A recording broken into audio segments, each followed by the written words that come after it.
The world is changing, and Africa is no longer waiting for permission. In a historic and groundbreaking move, Burkina Faso, under President Ibrahim Traoré, has been welcomed by BRICS. Yes, the powerful economic alliance of Brazil, Russia, India, China, and South Africa is opening its doors wider, and Africa's rising stars are stepping inside. This is not just about joining a group. This is about rewriting the rules of global power. For decades, the West has dominated Africa with trade deals, resource extraction, and military influence. But now, with BRICS expanding, Africa is saying enough is enough. Ibrahim Traoré, the young revolutionary leader of Burkina Faso, has become the face of this bold transformation. His decision to pivot towards BRICS is shaking Washington, Paris, and Brussels to their core. Why? Because Africa is no longer begging for aid. Africa is demanding respect. BRICS today represents more than half of the world's population and a growing share of the global economy. With Africa joining in greater numbers, the alliance is becoming unstoppable. Imagine this: Burkina Faso gaining direct trade access with Russia and China, billions of dollars in investment flowing into Africa without Western strings attached, and new technology partnerships that could transform infrastructure, agriculture, and energy across the continent. This is not a dream. This is happening right now. The West fears this shift because if Africa aligns with BRICS, the monopoly of the dollar, the dominance of Western sanctions, and the control over Africa's resources will collapse. Already, countries like Niger, Mali, and now Burkina Faso are openly rejecting Western control. And Traoré is not just leading his nation, he is inspiring an entire continent. In meetings with BRICS officials, the message from Burkina Faso has been clear. Africa does not want charity, it wants partnership. This new relationship is based on equality, not exploitation.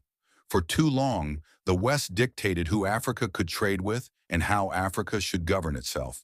But with BRICS, the tables are turning. Suddenly, it is the West that is nervous.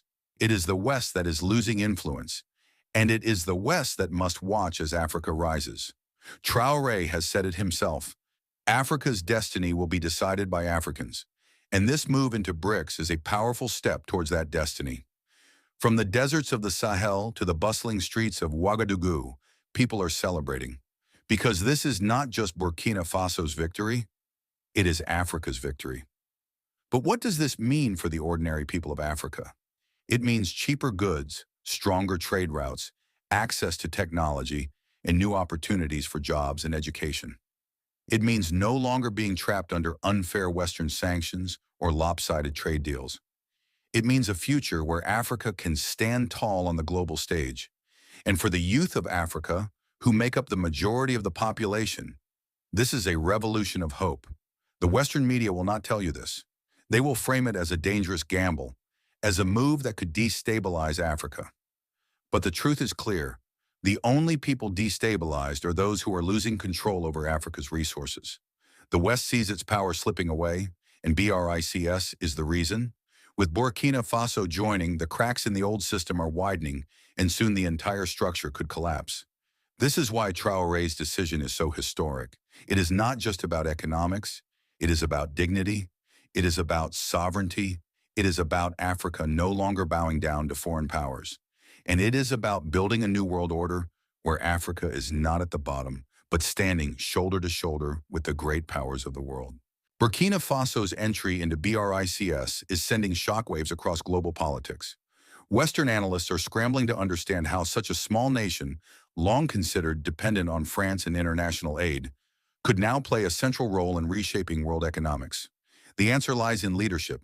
Ibrahim Traoré has shown courage that many African leaders avoided for decades. By saying no to Western exploitation and yes to BRICS cooperation, he has set a precedent that others are now eager to follow.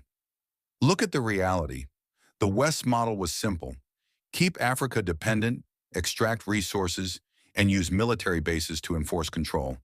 But BRICS offers a different path: trade based on mutual benefit, loans without political conditions, and strategic investment in infrastructure. For a country like Burkina Faso, struggling with underdevelopment for years, This is nothing short of revolutionary.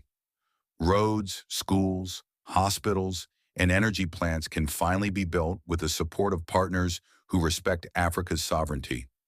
Already, Russia has pledged to increase energy cooperation, China is offering technology and construction expertise, and India is preparing agricultural partnerships. These projects are not promises on paper. They are moving forward. For the people of Burkina Faso, this means jobs, development, and hope. For the entire continent, this sends a powerful message. Africa no longer needs to wait for Western approval. But let us be clear, the West will not give up easily. Washington and Paris are already trying to undermine BRICS's expansion. Sanctions, media campaigns, and even covert operations are being deployed to stop Africa from breaking free. Yet every attack only makes leaders like Traoré more determined. Because the African people are awake now. They see the double standards, the lies, and the exploitation, and they are no longer afraid. This is bigger than Burkina Faso. Across Africa, from Mali to Niger, leaders are watching Traoré closely. His defiance has given them courage. The dream of a united Africa, strong and independent, is becoming real. Imagine an Africa where nations trade with each other freely, where the resources benefit Africans first, and where global powers must negotiate instead of dictate. This is what BRICS represents, and this is why the West calls it a nightmare. For the youth of Africa who are tired of unemployment and broken promises, BRICS is a symbol of opportunity. For the farmers, it means access to better markets. For students, it means scholarships and technology exchange. For families, it means rising living standards. In short, it means dignity. And dignity is something no one can take away once it has been claimed. Critics in the West argue that BRICS cannot replace the power of NATO or the dollar. But they are missing the point. Africa is not trying to replace one master with another. Africa is choosing balance.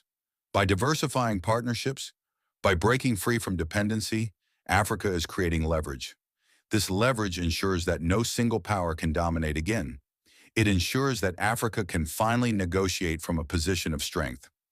Burkina Faso's move into BRICS is therefore more than a headline.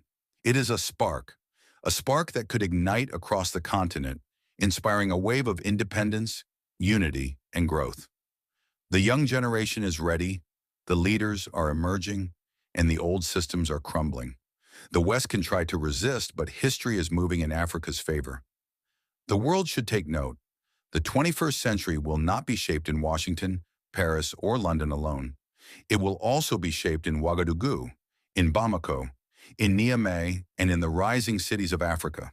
Traoré's bold step is proof of that. And whether the West accepts it or not, Africa is shaping the new world order.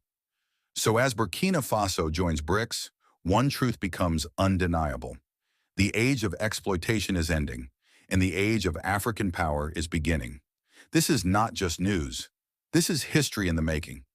Stay tuned because this revolution has only just begun. If you believe Africa deserves its rightful place in the world, then share this message. And don't forget, subscribe to our channel for more powerful stories about Africa's rise, President Traoré's vision, and the unstoppable future of a united continent.